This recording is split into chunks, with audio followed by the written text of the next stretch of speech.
in the Gambia for you to own. For you to feel safe and secure in a community with all the necessities to live comfortably.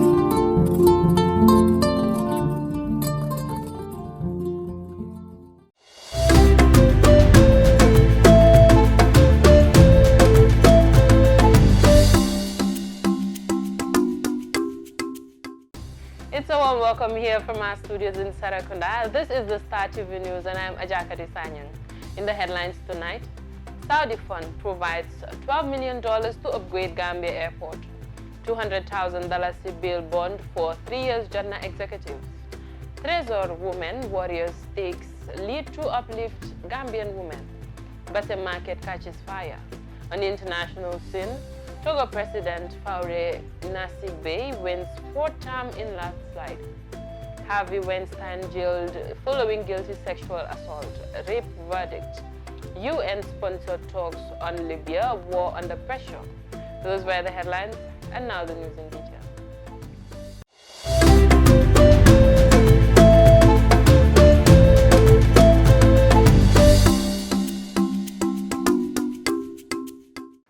His Excellency President Adama Barrow today, February 22nd, 2020, presided over the signing of $12 million funding agreement between the Kingdom of Saudi Arabia and the Republic of the Gambia at the State House.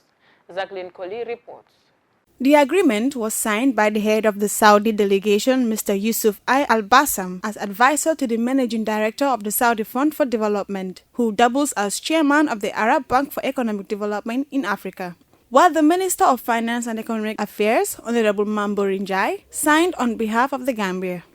The SAR 45 million equivalent now financing agreement is reported to inevitably improve and modernize the Banjul International Airport to meet the required standard in the aviation industry. The project will further improve the infrastructural facilities of the Gambia in preparations for the upcoming OIC summit in 2022. Mr. Bassam entold the excellent relationship between Saudi Arabia and the Gambia, saying it makes possible for such arrangements. The current state of strengthened cooperations between the two brotherly countries were thanks to His Excellency President Adama Barrow's prospective foreign policy. We assured His Excellency of the strong support of both and the Saudi Fund and Badia towards the Gambia's success, Mr. Al-Bassam said. President Adama Barrow expressed gratitude and appreciation to the King and the Crown Prince of the Saudi Kingdom for their continued support to the government and the people of the Gambia. The signing was followed by discussions with the Gambia OIC Secretariat on the ongoing SVD's funding for the OIC 2022 Islamic Summit in Banjul. During the talks, Mr. Yusuf Al-Bassam expressed delight at the progress made on the ongoing rehabilitation of the airport. The Minister of Finance and Economic Affairs used the occasion to thank the Kingdom and Saudi Arabia for their continued support to the Gambia. Jacqueline Coley, Star TV News. In a press release sent to Star TV, His Excellency President Adama Barrow, President of the Republic of the Gambia, will on Saturday, the 29th February 2020, inaugurate the Lamin-Koto-Pasamas Road at Pasamas at 12 noon. The road project, which took 36 months to complete, was funded by Saudi Fund for Development, Kuwait Fund Arab Economic Development, KFAED, OPEC Fund for International Development, OFID, Arab Bank for Economic Development in Africa, Abu Dhabi Fund for Development, Government of the Gambia. The completion of the Lamin-Koto-Pasamas Road project marks an important milestone in the national primary road network as first steps towards the realization of one city-state for the Gambia. In the same vein, President Barrow will also inaugurate the Sukuta-Jambanjelly Road on Saturday, 7th March 2020 at 11 a.m. at the Sukuta Traffic Lights Junction. The newly completed Sukuta-Jambanjelly Road, in addition to increasing the length of Gambia's primary road network, also serves as part of a network of access roads linking agriculture-based communities to economic outlets in the greater Banjul area. The road provides access and the easy movement of people, goods, and services between the farming communities and the economic outlets in the GBA and serves as a catalyst for enhanced economic growth thus reducing poverty, which is in line with the government of the Republic of the Gambia's poverty reduction strategy and the strategic priorities of the National Development Plan. The construction of the Sukuta-Jamanjeli Road was jointly funded by the Islamic Development Bank (IDB) and the government of the Republic of the Gambia. The Ministry of Transport, Works and Infrastructure and the National Roads Authority, in collaboration with the GAMWorks, wishes to invite the general public to the inauguration of these landmark projects. Attendance to these events is open to all, although regional administrators are urged to facilitate the transportation of local delegates to and through the event. End of release. Justice Amina Saho Sise, the trial judge handling the criminal trial involving the 8 executive members of 3 years JAMMEH movement, Monday granted bail to the accused persons in the sum of $200,000 each. Modobaji files in this report.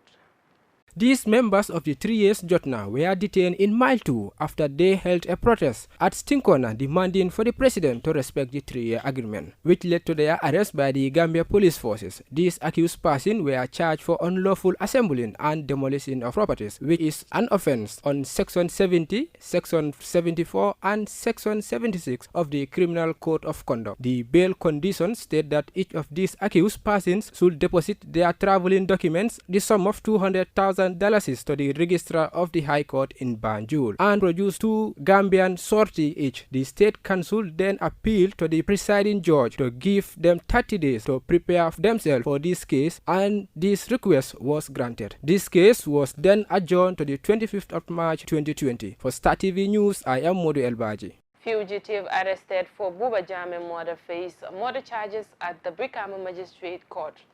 BUBA JAMMEH, better known as Amanding, earlier today appeared before the BRIKAMA Magistrates Court to face murder charges. He stands accused of the murder of BUBA JAMMEH of Gunjur with malice aforethought, contrary to the laws of the Gambia. Binta Koli reports.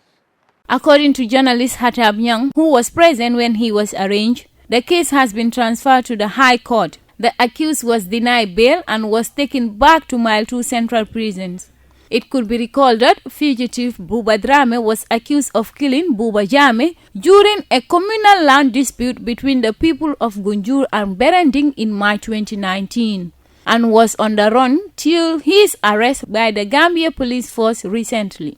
Confirming the arrest of BUBA JAMMEH, the Gambia Police PRO ASP Lamin Jai confirmed that BUBA JAMMEH was indeed arrested and helping the police with their investigation into the alleged killing of BUBA JAMMEH during the communal land dispute between some people of Gunjur and Berending in March 2019. ASP Njai thanked the general public on behalf of the Inspector General of Police for their assistance during the manhunt and specifically thanked those who provided information leading to the arrest of the alleged killer.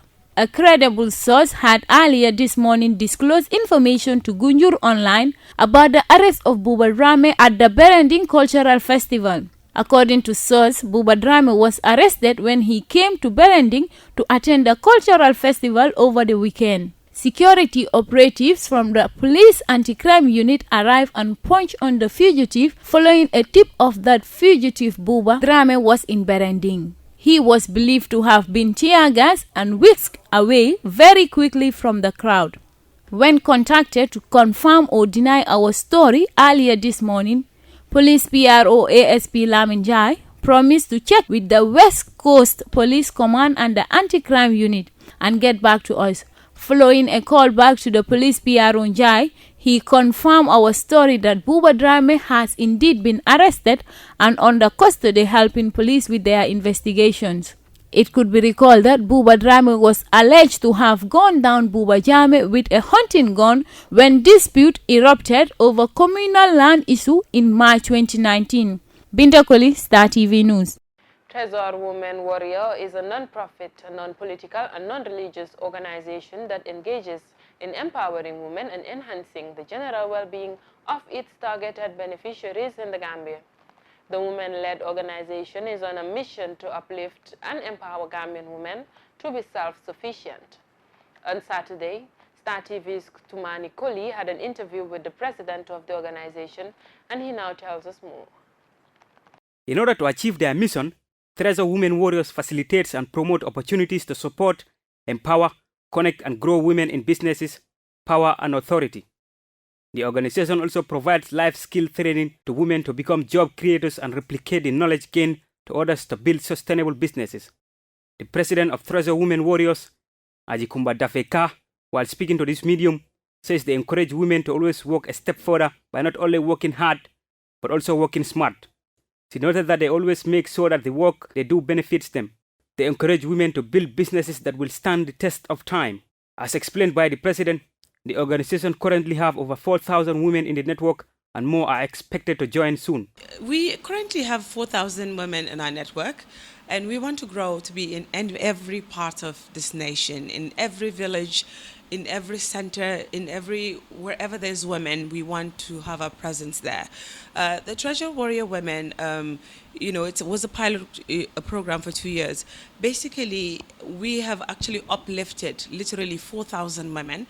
We have given them money, seed money, to work, and we have uplifted them, and they have also uplifted another group of women. So we're launching February 29th, and on the day of the launching, that day alone, 500 women will be uplifted into the TRESOR Warrior Women, and every one of these 500 women will be given money by women that we've already lifted. These women worked and built a successful business, uplifted themselves, and they're uplifting other women, like 500 women on that day, into the TRESOR Women Warriors. According to Madam President, these women are being trained on capacity building so that they can know how to manage their businesses as well as to make sure that they understand their values in society.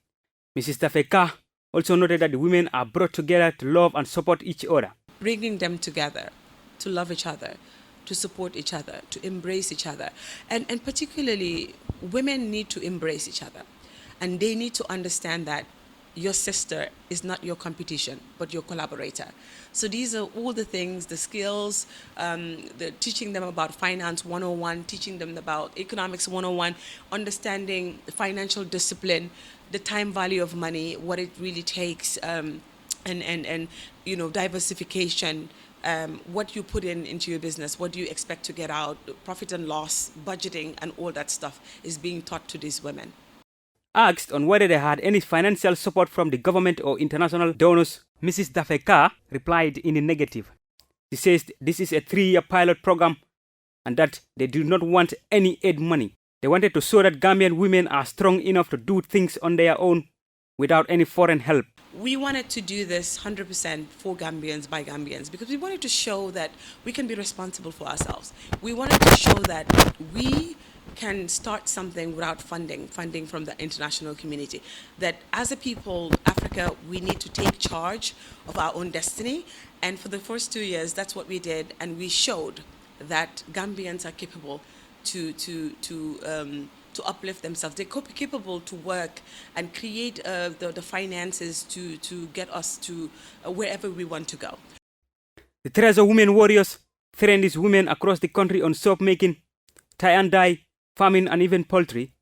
The network currently has 7 poultry farms and 3 are under construction. Feeds and chicks are provided for all the women. The organization will be officially launched on the 29th of February 2020. Tumani Koli, Star TV. The Basse market in the Upper River region has caught fire in the evening of Monday, 24th February 2020. Firefighters and people living around the market were seen rushing to the market to put off the fire, as thieves also joined in piling misery on traders after they began stealing people's properties. Several police officers were also deployed to the market to ensure that there was no looting and have arrested some of the thieves. The authorities on the ground couldn't ascertain the cause of the fire as they were all busy putting off the fire. Reporters tried to speak to those whose shops were burnt down, but they couldn't speak to the press because they were in a confused state. Basse is the major town in the Upper River region, URR, where the governor's office and the area council are located. The market is one of the major markets in the area and the busiest in the URR. We'll be going for a short break and we'll be right back with the international news. Please stay tuned. In the Gambia, for you to own. For you to feel safe and secure in a community with all the necessities to live comfortably.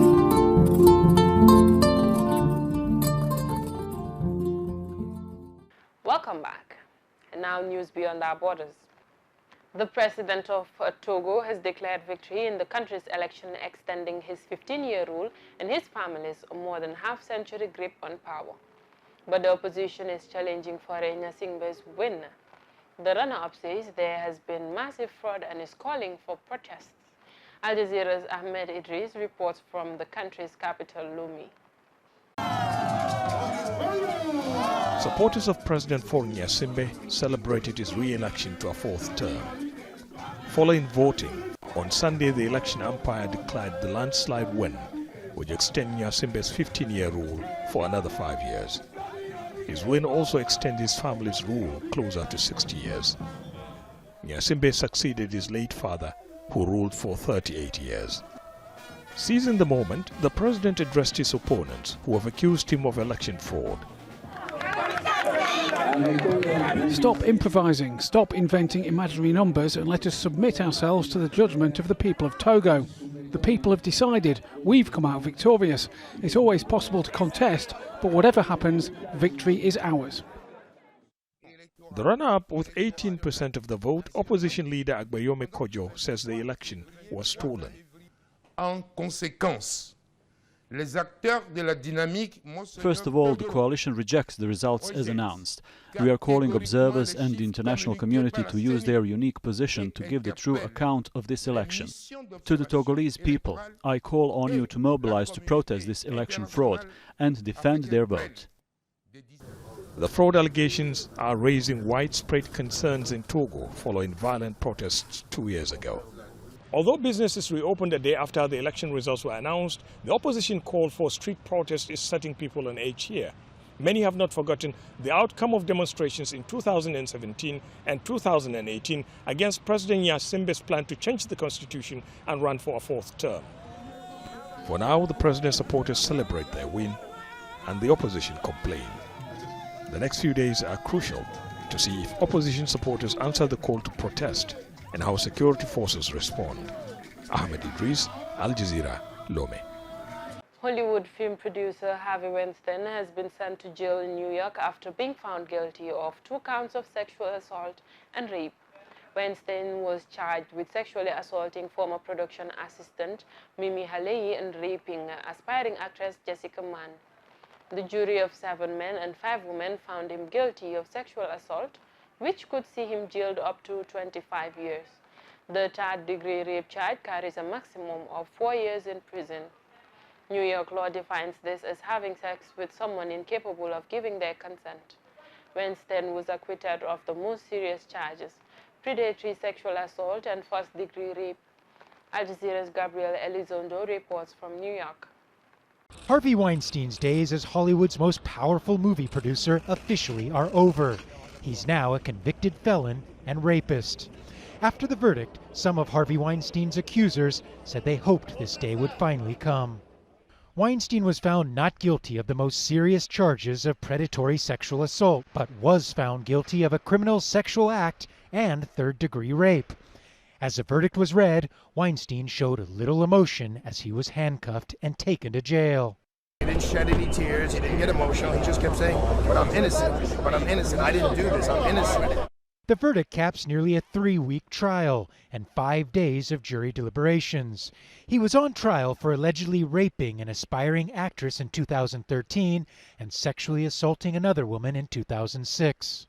In 2017, investigative reporter Rich McHugh was one of the first to report allegations of rape by Weinstein. He has since interviewed dozens of other women who accused him of sexual assault and harassment. I know at least one of the women who will be testifying, and her case is horrific.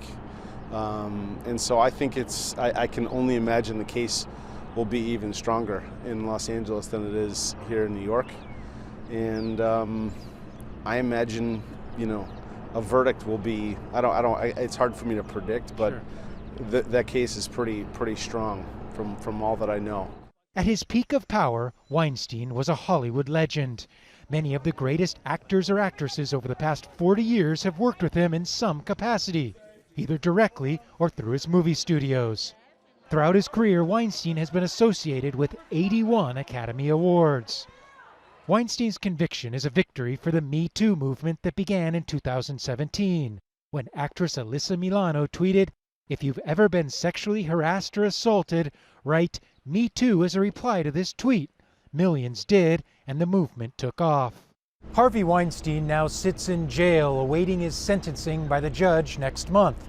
If he's given the maximum, which would be 29 years, that would mean he's not released from prison until he's 96 years old.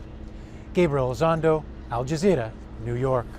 Italy's northern regions of Lombardy and Veneto have closed schools, universities, museums, and cinemas for at least a week. Police are manning checkpoints around 11 towns, which have been quarantined for 15 days, and residents are stockpiling food. Al Jazeera's Mahmoud Jamjoom reports from Milan. In an emptier than usual downtown Milan, a sense of anxiety, but no signs of panic.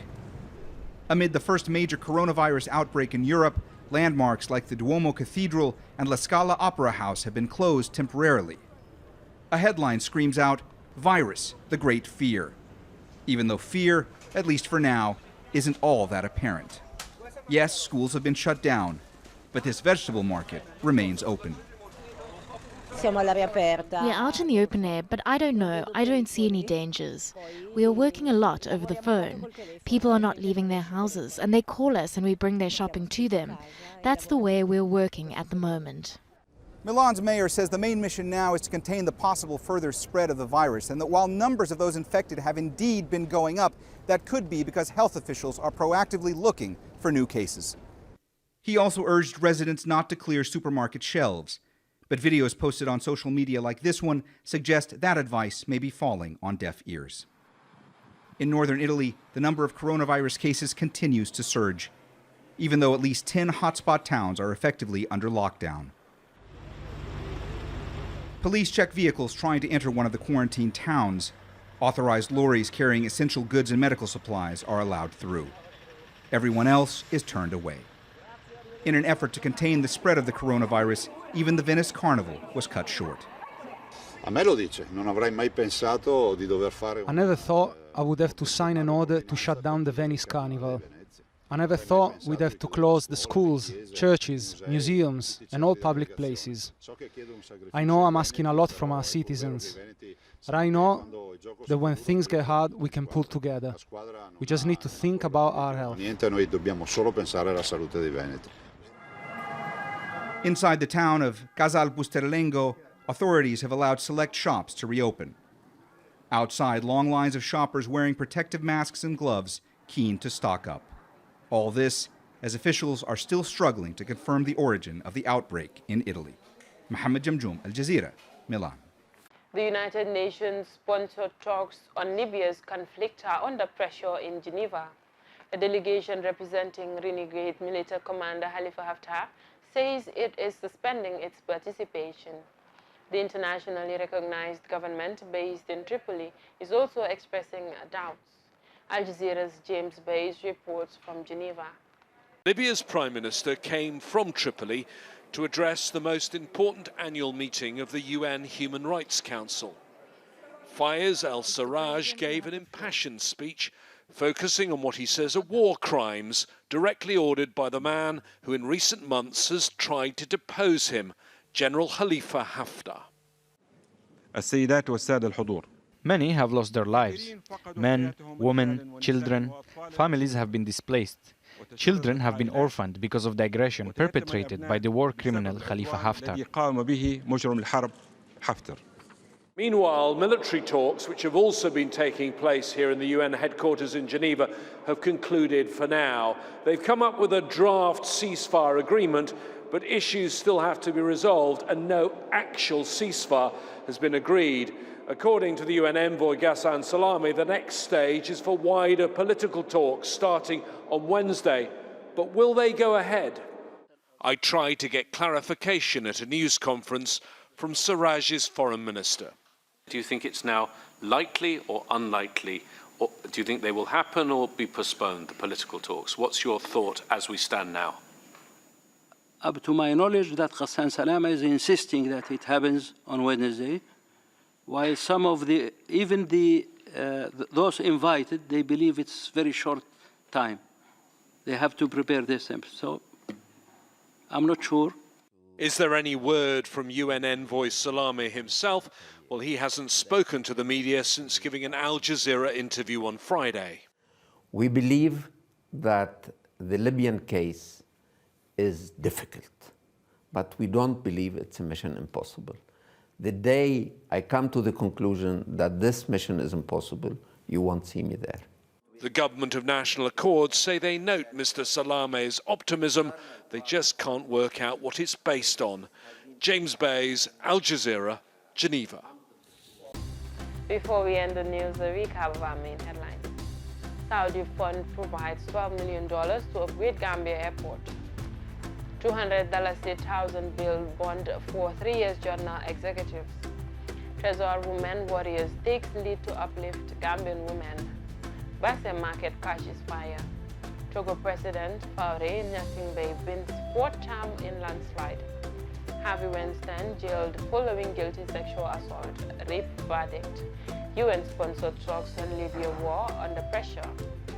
That's all for this edition of the news. Please enjoy the rest of our programs and join us tomorrow for more news.